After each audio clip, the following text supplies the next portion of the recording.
Hello, my name's Tara Lee and I'm from AustralianCamels.com and you're watching Camel TV.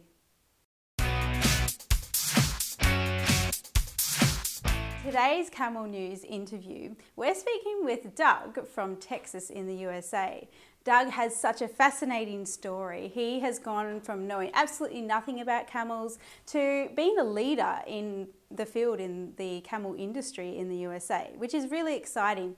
We've asked Doug questions like how did he get started, what were the mistakes that he's made along the way, and what if he had a magic wand, what would he like to change or help others change about their journey into camels? We also touch a little bit on the camel, or his impressions of the camel industry in Australia, and also a bit of information and history about the USA history of camels and even in Egypt. Doug is such a fascinating bloke and we just know that you're going to enjoy this interview. So I'm going to cut my talking and get straight to it.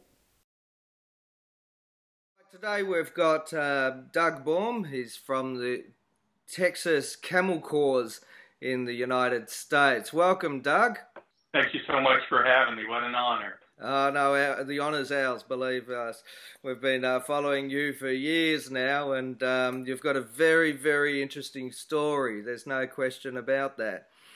And so, yeah, we're here just to find out more about you, and hence, therefore, through the internet world, more people find out about what people are doing with camels around the world. So that's more the intention of what we're on about here. So Doug, just to start off with, what is it that you actually do in Texas with camels? I mean, the United States, it doesn't seem like a place where camels should belong. And so, yeah, tell us your story there. Well, the business name Texas Camel Corps is kind of a nod to history. In the 19th century, our own government imported camels, not unlike your own, not in significant numbers like Australia did. We only imported about 75 through the military. And there were another 200 or 300 imported commercially. But it was at a time in the U.S. when most of the folks, the population was on the East Coast or the West Coast. And the interior, even in maps of the 19th century, the interior was labeled the Great American Desert, which is laughable in some places. Places like Nebraska or Missouri are very green. But as you head west, of course, we do have deserts. We've got 5 deserts in North America, and the Chihuahuan Desert, the largest of our 5, was pretty much the home to the U.S. Army Camel experiment. So my business name, Texas Camel Corps, is a nod to that history. Short-lived, it was kind of derailed by our own Civil War in the 1860s, but it certainly set a foundation enough that I could predicate a business on it. And we use our family's camels for trekking, not unlike a lot of folks in the outback. I also travel to schools, libraries, museums, historical sites, pretty much anywhere that you can tell a relevant story about camels in the U.S. And it's not always just the old military story, but sometimes it's using camels to connect cultures, the cultures that use camels today, be it in the Middle East, be it in Africa, or wherever they occur. So we use the camels primarily for education. Excellent. So Doug, where did you get your first camel from? I bought my first 2 camels from a zoo. I had raised these camels in a zoo. We had a couple of older camels that gave rides. These 2 young camels needed to be trained, and I, with no experience whatsoever, was given the job of working the camels, training the young camels. And by hook or crook and a lot of forgiveness on those camels' parts, we got it done, and that's where my first camels came from, was from a zoo. They were, interestingly enough, feral culls from Australia. In the late 1980s, we had about 300 camels come in, and these 2 young ones were a couple of youngsters that were offspring of those. But virtually all of the Arabian camels in the U.S. today are of Australian stock. Not quite all of them, but almost all of them. Yeah, that's amazing. Well, it's no surprise, but it's amazing. So what were you doing before you got into camels? Like what made you gave you the decision to get into camels? My education and my career was in music. I have a music degree. I played professionally for years, but animals always interested me. Growing up, we had pets, nothing exotic or huge. We certainly weren't a farm family. I didn't have horses or cows. One of my brothers had sheep for a school agricultural project.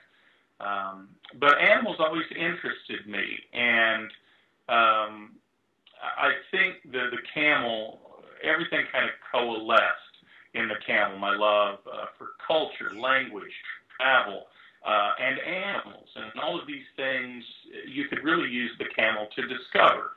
And that's, I guess that's probably how the camel and I came together, was looking for greater knowledge, broader experiences, and the camel just became the key to that, basically. Yeah. What was your first thoughts when you got a hold of that little camel, that very first camel, and you're looking at this thinking, what? Well, my first experience with camels was giving rides at a zoo, and we had two older camels that were trained, and we had the two younger camels who were not trained. So I had a very interesting introduction to camels. I certainly had two good examples by which to kind of shoot for with these two youngsters, and then over the phone with the fellow who leased the camels to the zoo, again, through a lot of forgiveness on those camels' parts, we got those two young ones trained. And yeah, anybody who loves dogs, anybody who loves horses, anybody who's ever had a relationship with an animal would love a camel. They're incredibly affectionate, they're gentle. And I was able to kind of continue that same passion I had for animals, working as a zookeeper or at some points volunteering in a zoo. I was able to continue that same avocation and that business based on these camels. That's wonderful. So you got this idea of exposing a part of the United States history with your camels, and obviously created a business venture out of it, and a very successful one. What were some of the problems that you experienced in setting up this business for yourself and your family? Well, you might imagine in the U.S., there's nowhere to buy a camel saddle. You have to make them yourself. You become a carpenter, a welder, a leather craftsman, a seamstress, all of the different disciplines that you need to build a saddle. And of course, there are myriad styles of saddles around the world. So just finding help, finding knowledge. There were a few guys here in the U.S., older gentlemen, who had leased camels to zoos for rides, or they had given rides at fairs and festivals, and their camels were knocked out, super trained for that task. But I would have opened up a National Geographic, or I'd read the book Tracks, and was inspired, and I would see these animals doing something far greater than walking in circles at a fair or a festival. And I knew that there must be some way to achieve that with your animal. And so after 6 or 8 years of kind of doing the same old thing that everybody was doing, I really had a dream, and that dream ultimately took me to Egypt, where I basically apprenticed with a Bedouin family, and really just had a master's class in camel handling. Wow. Interesting. So you go over to Egypt a fair bit now, by the look of it. Yeah. I didn't have any plans to become a tour guide in the Middle East. The original trip in January of 2001 was simply for me to learn more about handling camels, packing camels, training camels. And when I left, I kind of checked that off the list and said, yeah, I guess I've got that. Came back home, and I used that to train my camels and other folks' camels. But the situation presented itself where the following year, 2002, I got to return to Egypt, and it was on that trip that this Bedouin family and a Dutch gal who had arranged our introduction kind of double-teamed me, and they said, hey, would you be interested in bringing folks over? And I immediately said, no, I have no interest in doing that. That's not at all in the cards. But I got home, and my wife said, well, let's think about it. What would it take financially just to break even? If you like going over there and learning and apprenticing, why not, fund it by bringing folks over. And we did our first group tour in 2003, and we haven't stopped since. Before, during, and after Revolution, even in that part of the world, I've never not had a group. Just returned from a trip, in fact, about a week and a half ago. Yeah. No, that's the way to go, definitely. So okay, you've started your business. What's the situation at the moment in the United States with camels and camel handling, or businesses that are taking forth? I mean, is it sort of progressing towards something, or is it floundering, or what's the story there in the United States? I really sense growth in the camel industry in the U.S. And to call it an industry is a bit of a stretch. We don't have any associations, no registries for tracking breeding, for example. But with the burgeoning camel milk industry in the U.S., I see growth. I see a lot of potential. We've got a half dozen or so dairies, small to be sure. It's not like the UAE. Those guys are milking 3,000 camels or what have you. In the U.S. today, right now, we probably have 3 dozen camels being milked. In the county I live in, we probably got 3,000 cattle that are being milked. And so for sure, our industry is small. It's not yet coalesced into any type of association or unified front as we probably could benefit from in terms of government interaction and things like that. But it's growing for sure. And it's growing in, I think, kind of a uniquely, typically American way, and that is individuals get the gumption to do this, and they go do it by whatever means they can, sometimes large scale, sometimes small. I know folks who have 20 to 50 camels. I know some folks who have 2 camels. Our family has a pretty modest operation. We've got 7, 1 on the way. So it's not huge, but it's manageable for our family of 5. Yeah. All right. Okay, Doug, want to now talk more on the training of the camels, because what we've found here is that there's a lot of, in Australia, there's a lot of information, but quite often it's misinformation, in that one person's got one idea and then another person's got another idea, and for the new owner of a camel, of which case, we've been in the same boat, of course, trying to find out information is very, very difficult as to what to do. How does the animal think? That sort of thing. Is that the sort of thing that has happened with you and with the other cameliers in the United States? Yeah, without a doubt, finding good information about camels, even today, is difficult with social media, with the internet. But you can imagine 22 years ago when I started, there was virtually nothing. And I think the pattern is certainly developing today thanks to the internet and sharing of information. But if you think about it, who has camels in the world outside of, the hobbyists and the small-time businesses that you would see predicated on a camel here in the U.S. or possibly Australia? But really, the native camel cultures tend to be on the margins or the fringes of society. They tend to be fairly primitive. They're not always highly educated. Now, that's not to say that there aren't academic writings about camels, but as far as camel training goes, that's something that your grandfather would have taught you if you were a Bedouin in the Middle East, or if you're in Rajasthan, you would have learned it from your father or your grandfather. Really, in the U.S., you don't have that luxury.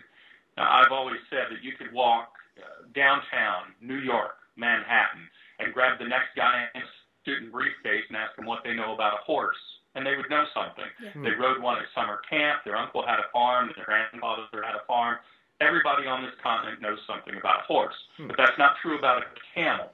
So finding information early on for me was very, very difficult. I had to glean what I could from any available source. That's why, believe it or not, something as simple as National Geographic was so insightful. I would read a story about somebody like, let's say, Robin Davidson and her epic adventure, and you can really learn a lot if you're insightful by reading through the problems that she had. And you talk about somebody who's, just thrown from the frying pan into the fire.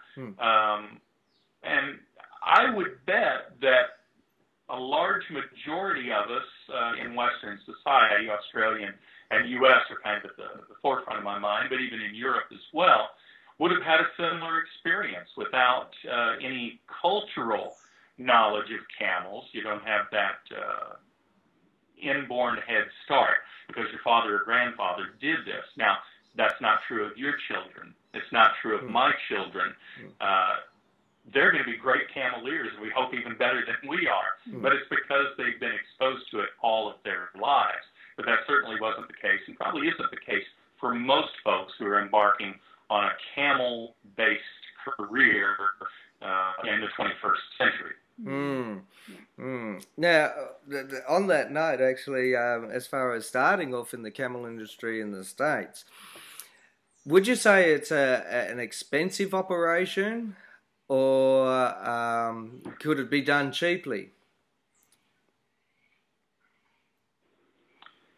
Getting into camels in the U.S. isn't necessarily cheap, and I think that's one of the reasons that you don't see more rapid growth.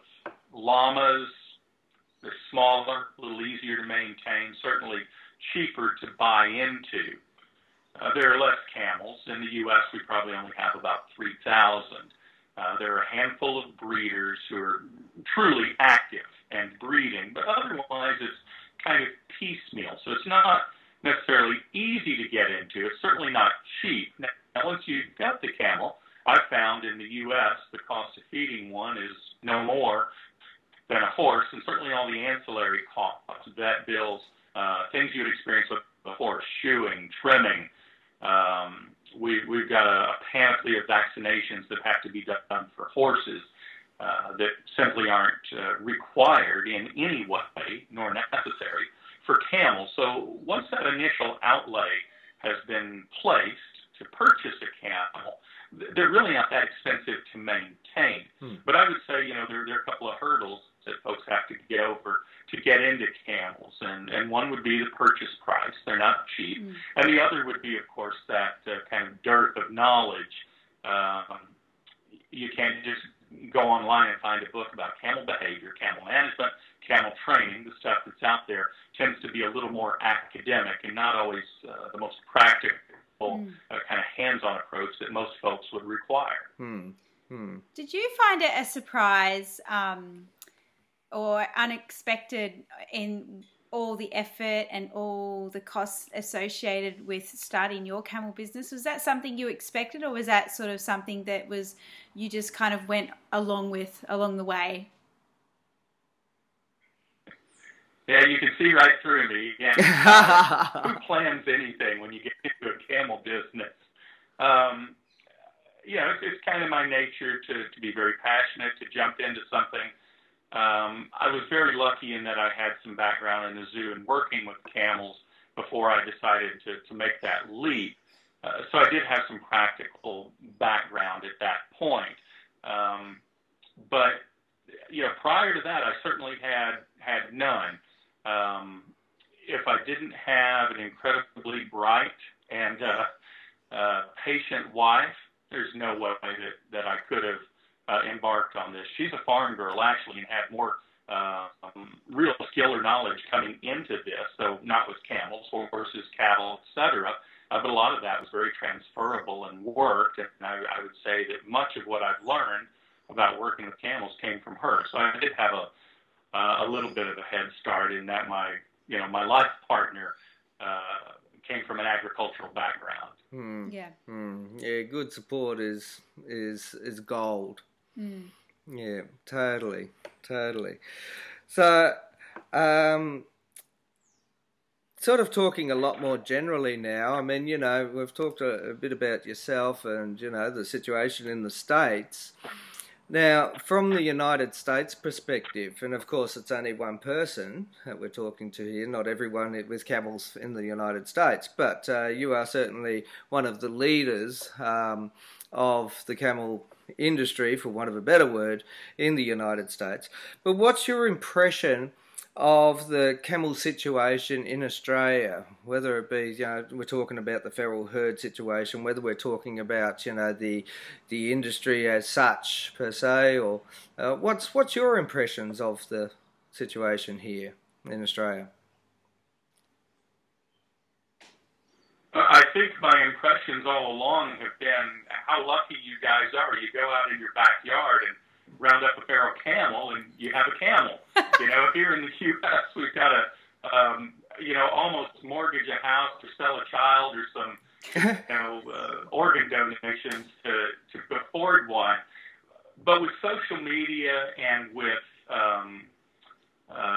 groups on Facebook, I've really learned that it's not as simple as it seems. Where the camels are very remote locations, and it's not a matter of just going out on your motorbike or in a four-wheel drive and lassoing a camel and taking it home. And I really, that's what I thought the situation was there for years. And I do know you guys have, you're overrun with feral camels, and the policies that are in place for managing those are very much in dispute. People agree with culling, some people don't agree with culling. But I think the thing I've learned through interaction with folks over there is that there's no easy, simple solution, and that must be incredibly frustrating for folks in the camel industry, because on the one hand you need these camels to sustain a trekking business or a ride operation or what have you, but when there's a government policy of killing camels from the air and not using these animals in any way, shape, or form, be it meat, leather, bone, what have you. Certainly on the outside, from my perspective, this seems wasteful and not fully thought out. Now, that said, I read everything I can get my hands on, and to kind of come back to that feeling of frustration that I'm sure you folks must feel in Australia, it doesn't seem like anybody is standing around smugly with a solution. It doesn't seem like an easy, clear-cut solution for how to manage those animals and how best to capitalize on those numbers. Yeah, that's certainly one of the issues, is the feral management, management of the feral herd.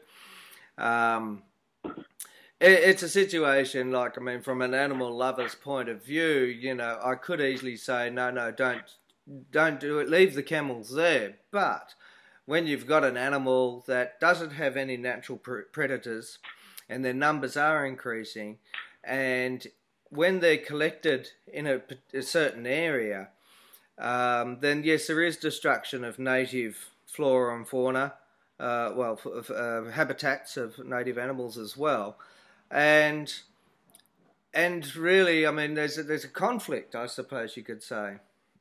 But mainly from a conservationist point of view, I recognise that the removal of the camel from the arid zone is essential, but not necessarily the way that we're doing it at the moment through the helicopter gunships. I do believe that there are other avenues that are beneficial not only to the environment, but also to the human race on a whole. A lot of red tape would need to be cut for that to actually occur on a massive scale. Yeah, very much. I've got one final question. Go for it. So just to finalise our great conversation here, I feel like I've gained so much insight. Just in the, we're here in Australia, we've got camels running everywhere, and you pay, what's the average price you pay for a camel in the US? Sorry about that. What's the average price that you pay for a camel in the US? Prices on camels in the U.S. can range. It's a big window, and I always answer that question the same way. Anywhere from $3,000 to $30,000, and that depends on age, sex, species. Is it Arabian or Bactrian? Is it trained? What's its temperament? You're really looking at, for a yearling male Arabian camel, probably $4,000, $5,000. Yeah. And that's really the way that most folks get into the camel thing in the U.S. is with a young male. It's the most cost-effective way to do it with a youngster. But then, of course, a lot of times you end up with an animal that has no training, no manners, no discipline, and that buyer typically doesn't have any knowledge for how to train. So there are a handful of us who get called frequently, and we do a lot of training all over. I'll be in the U.S. states of Pennsylvania and Virginia this spring training camels. I just left a client's place in the panhandle of Texas, about a 6-hour drive away, the last 2 days, where I was building and fitting a saddle for them. So for those of us who have some knowledge and experience and skill with camels, it's good. Probably a good half dozen of us work, fairly regularly training camels. But for those folks who are wanting to get into it, you're looking at an outlay right off the bat of a good few $1,000s, and that's just procurement. Do you have a truck and a trailer to move that camel? Do you have to hire somebody to do that? And of course, I always counsel people now who call or email and ask me to help them find a camel. I always ask them, what is your plan? Is this just a pet? Is it your pleasure camel? Do you intend on going into business? Because all of these things, nobody was really there to help me in the beginning. And through hard knocks and, it wasn't real easy. And I don't want anybody to have it as rough as I had it when I was starting. So I counsel folks all the time. And I find in the U.S., if somebody wants a camel, typically the money isn't the biggest hurdle. It's just their lack of knowledge and difficulty at finding information for how best to manage, train, take care of the camel. Absolutely. Yeah, we're finding the same. I have to tell you, Doug, that from the arid zone, typically an untrained camel would sell from anywhere between $300 to $500. Pardon me. That's very typical. And that's mainly just simply the mustering and the trucking expenses. And, someone's made a bit of pocket money. I've got one. And then, of course, a trained camel in this country, you're looking at around about anywhere between $2,500 to $5,000, perhaps $8,000, for an exceptional camel with great potential. But that's rare. That's rare to go $8,000. And we've only got the Arabian camels. So, But, we don't have any Bactrians here at all. I have a question that I think would be an interesting answer, because you've had so much experience and you've learnt so many things the hard way. If you had a magic wand, what would you change about the camel world or the camel industry?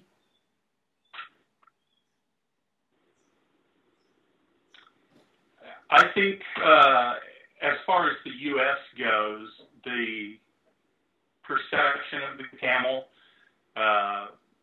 there's not an animal on the planet that has any worse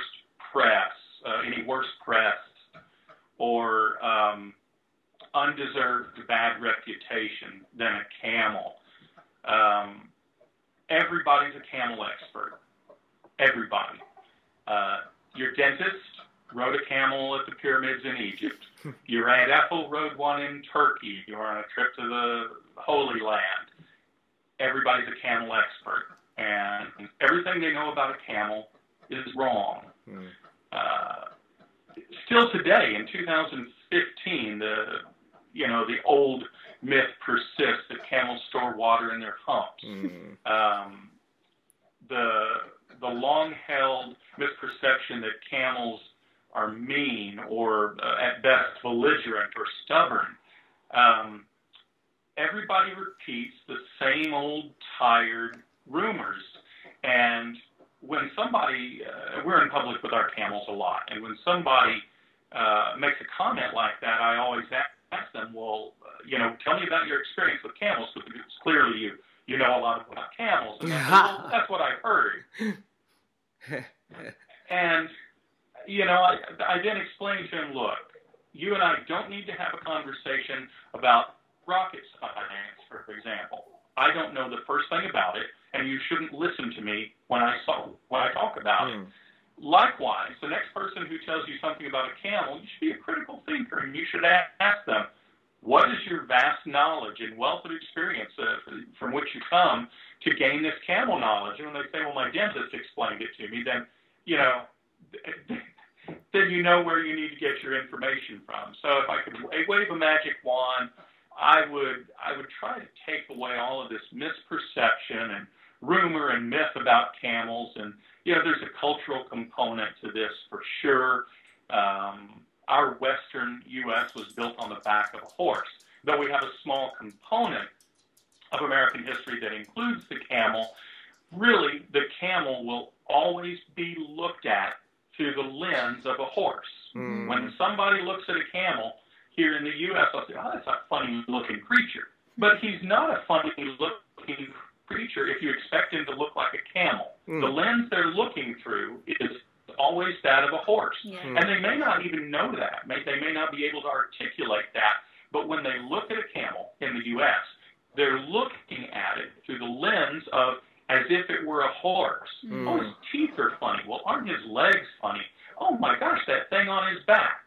Well, from what point of reference must they be coming to conclude that this is strange or this is odd or this is unique? Well, it couldn't be that of a camel because every one of them has a hump. That's quite common for them. Their teeth are all the same. Their legs.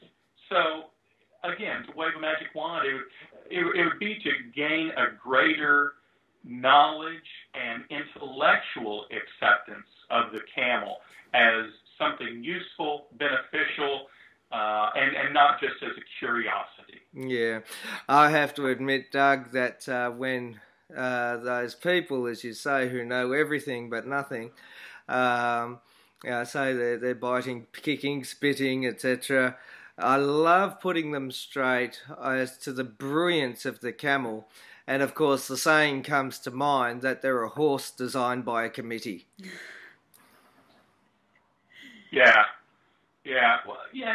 one of my other kind of pat answers is when somebody, says something clearly with all that empirical knowledge they've got about a camel, I say, look, I have predicated a business on taking camels into schools and libraries and nursing homes.